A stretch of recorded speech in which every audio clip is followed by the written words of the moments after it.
ल खण्डीकरण सम्बन्धी केही आज अलिकति फरक क्वेसन हल गरौँ है। अलिकति फरक छ अरूभन्दा।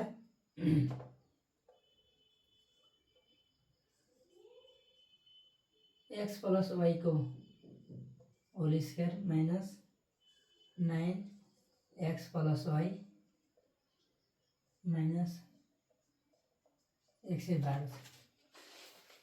अब छ न त तिनटै पद छ, 1 2 3 पद छ है। तर चाहिँ यहाँ के चाहिँ एक्स प्लस वाई को होल स्क्वायर छ अनि माइनस 9x प्लस वाई छ माइनस 112 छ हैन। अब यस्तो अवस्थालाई खण्डीकरण गर्दाखेरि अब फर्स्टबाट र लास्टबाट गुणन गरेर आएको गुणनखण्डलाई गर्ने हो। तर फर्स्टबाट अक्षर छ अङ्क छैन, त्यही भएर चाहिँ 12 112 लाई मात्रै खण्डीकरण गरौँ। 2 ले जान्छ 2, 1 ले जान्न 1 ले 11 भयो, 2 5 10, 1 बजे 1 1 12, 2 6 12 भयो।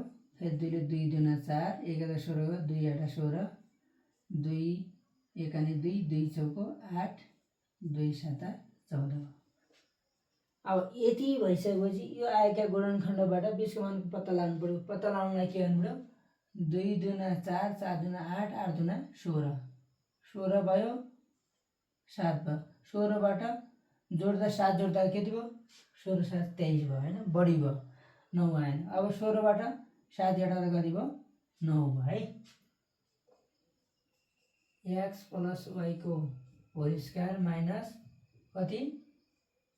16 एक्स प्लस वाई प्लस कति? 7 एक्स प्लस वाई माइनस 112 भयो है। अब यसबाट के त साझा के आयो? X plus Y, X plus Y साझा आयो।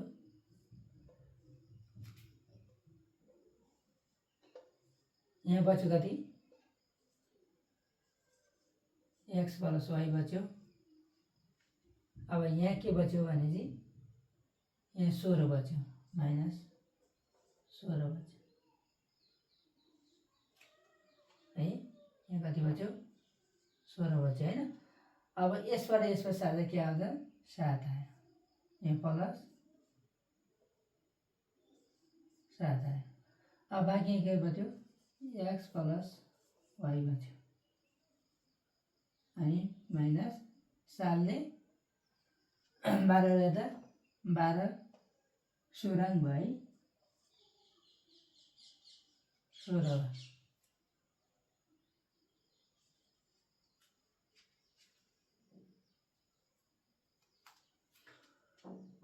अब यो पदबाट एक पदबाट साझा ल्याउनु।